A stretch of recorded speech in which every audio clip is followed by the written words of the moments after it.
Baik, terima kasih. Berkumpul kembali dalam rangka donor darah Palang Merah Indonesia bertempat di UPTB Palembang 3. Perlu kami laporkan kepada Ibu Gubernur bahwa hari ini pesertanya sebetulnya hampir 150 orang.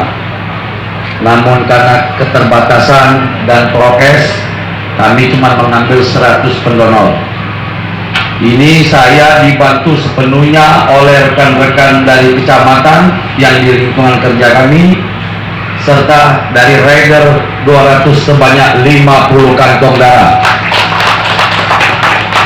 Dan rekan-rekan kami dari UPTB juga menyumbang darah untuk teman-teman kita yang membutuhkan darah.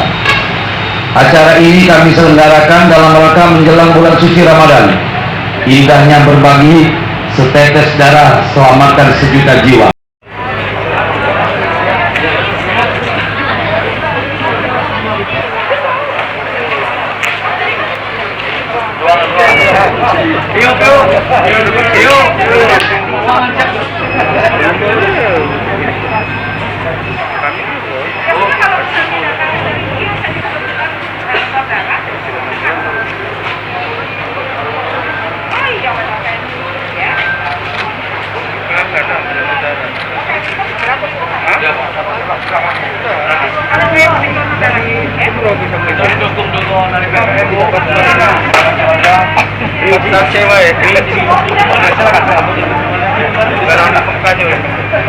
Dokumen.